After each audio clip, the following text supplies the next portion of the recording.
Hello, hello. Welcome, everyone. It is Thursday.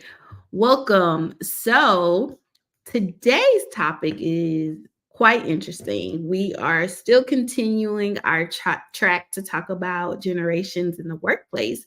And today we're talking about Gen Z in the workplace and how should companies adapt.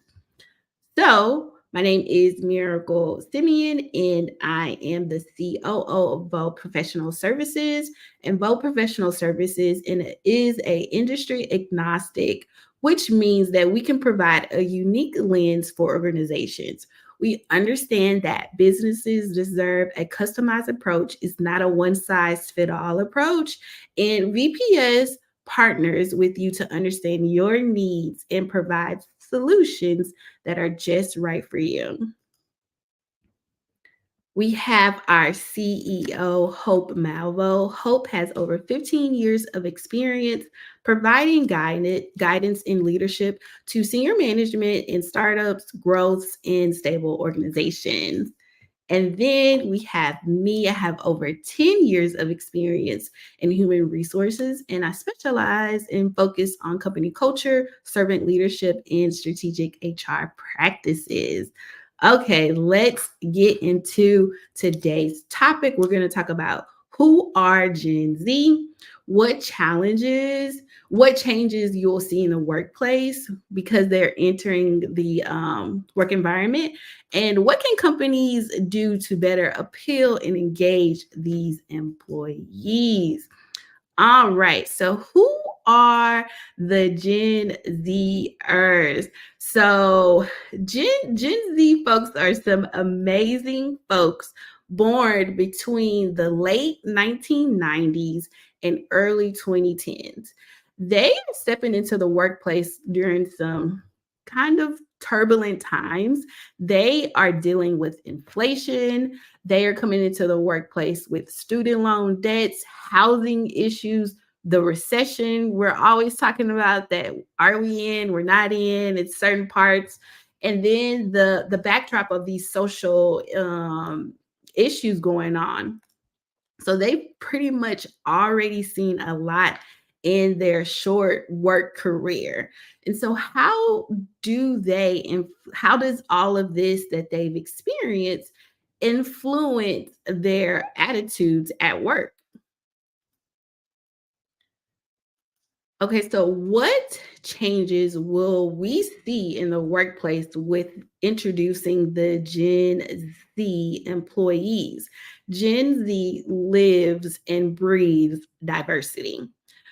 For them, DEI isn't a bonus, it's a must have. So 67% of them have either observed workplace discrimination, and 44% have personally felt it. And that goes beyond race. And so another thing is they're extremely vocal about gender identities and openness regarding non binary and fluid identities. And a whopping 88% feel companies should ask for preferred gender pronouns. So, what does that mean? They are very in tune to the way the world looks and how things are seen and how people are being treated, and and that is a different way of thinking that most leaders are forced to recognize, even an instance where we're changing our handbooks because it says he or she. Maybe you need to do a dive into your policies and procedures and introduce things like they, so you can be inclusive of everyone. And they're also ready to tackle issues like sexism. 40% of Gen Z versus 24% of the previous generations that we've talked about will discuss sexism at work. They expect you to jump in the conversation. So that's where you see the Me Too moments and all of those things. And they expect you to have an opinion. In the past, companies could get away with, we focus on business and we're neutral and we don't want to offend anybody. No, Gen Z is forcing you to put out a statement and say something on the social issues that are happening in the world. So greater flexibility. Gen Z knows that they're more than just their job title. They're ready to burn the midnight oil when required. So they work late, and because of that, they don't really like connect with the traditional 9 to 5 mentality, because they will stay up to 2 in the morning and wait and work. So 73% of Gen Zs feels like flexible work options should be just permanent, not just oh, we did it while we were in the pandemic. They either want a mix of remote, on-site working, 4-day weeks. In fact, 59.5% of employees think that. So 59.9% of Gen Zs truly feel that a blend of work, remote work and on-site work increases their productivity, so they can dial in with less distractions and less stress. And so that's such an interesting fact, because we have the Gen X and maybe millennials that truly think that productivity happens at the work site.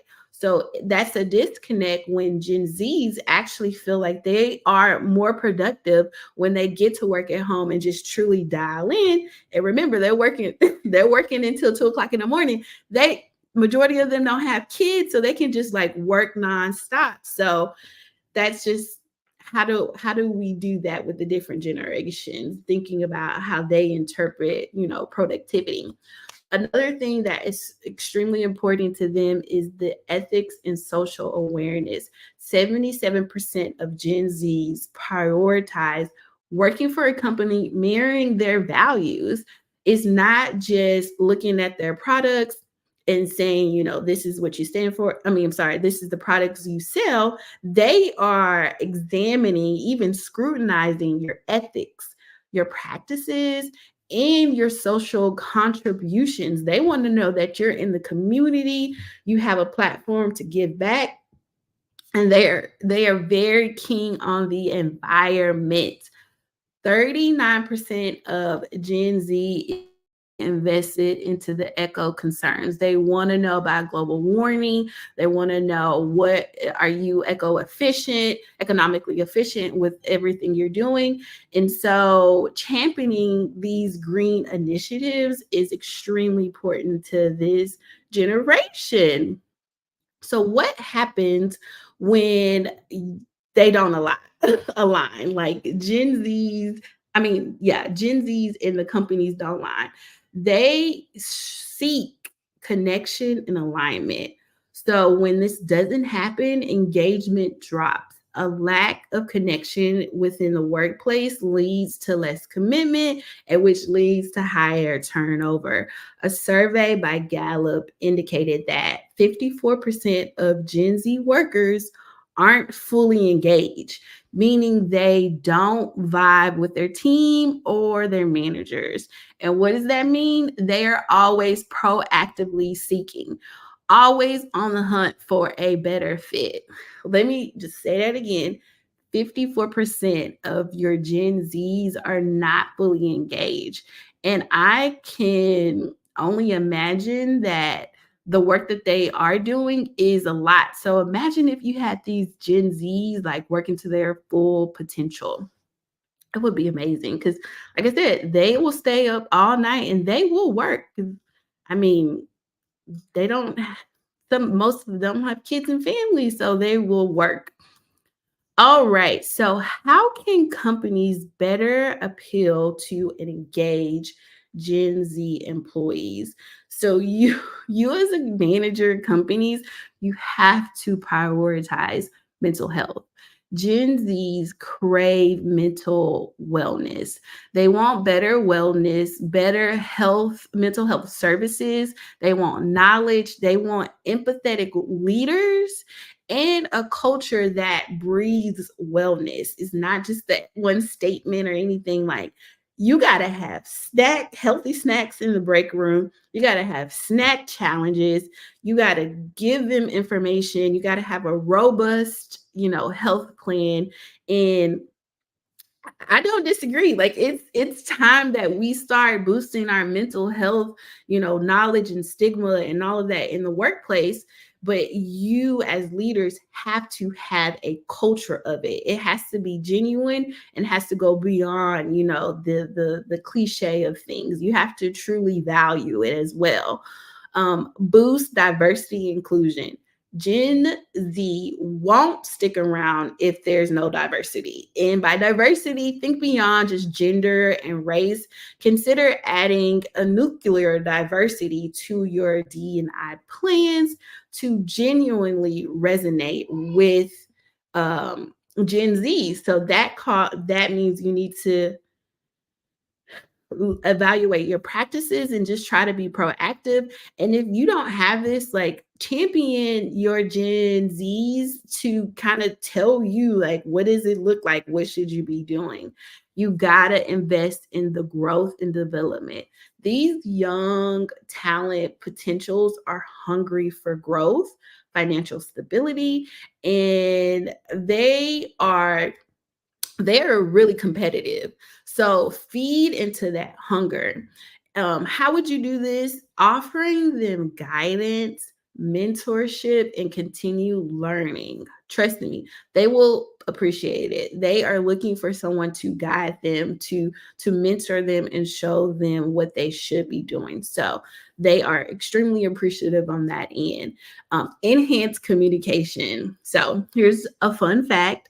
51% of Gen Z folks like face-to-face chat more than texting. I know, right? Millennials, I'm like, oh my goodness, can you just text me?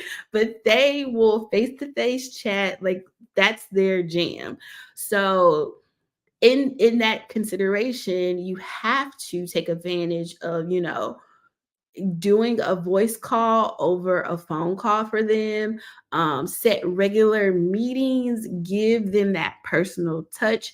Managers, you have to check in with them weekly for like weekly check-ins or feedback sessions. Of course, throw in that fun team bonding event. But when I tell you face to face calling, like that is what they do. So definitely be mindful. But if you're going to talk to me as a millennial, please do not call us, text us. Be responsible and make an impact. Gen Z isn't about the money. They want to make a difference and they would love it if their employees felt the same. If their job doesn't fulfill them, they are leaving. They do not hesitate. They don't even care about the 2 weeks notice. They're like, okay, bye. So let's just step up our game and add in the social responsibility, the ethical practices, and be consistent with our practices and how we treat everyone fairly and the same. Of course, you need to ensure equal pay. That's one thing that they don't play about. Money talks. 62% of young folks will be more inclined to join you if you're committed to equal pay. And that is a significant number that we just can't ignore. It is serious for them. They want to make sure everybody's paid fairly in between the genders, they don't stand for it when it comes to that. So of course that comes into like compensation studies and making sure there's equity, equal equity between gender and between roles. Like if I am a project manager and somebody else is a project manager, we should be in the same band and all of that good stuff. So it is essential for your workplace culture that it's ever evolving. Gen Z is a massive part of their change. So, by understanding their needs and their values, you can create an environment where everyone thrives because we have the situation where they are entering and they do not they are what I thought that the millennials were more vocal and loud about what we want, but these Gen Zs are even more loud because they have the power of technology and they will easily blast you on social media if there's any type of ethical things not going on. They will turn to social media, make a post, TikTok, go viral. You know, my generation, yeah, kind of, but not really, but they will go live while it's happening and show people what's going on at the company. So, of course, we're going to talk about our culture pop up shop. I would love to offer your organizations culture talk, and we can talk about the different generations that are within your organization and how do we foster a culture that speaks to all of them at the same time. Of course, this can be for leadership or the entire organization, you know, culture when it comes to diversity and inclusion for your organization. Please reach out to us if you need help with those things. All right. Thank you so much. And I will see you next Thursday. Bye.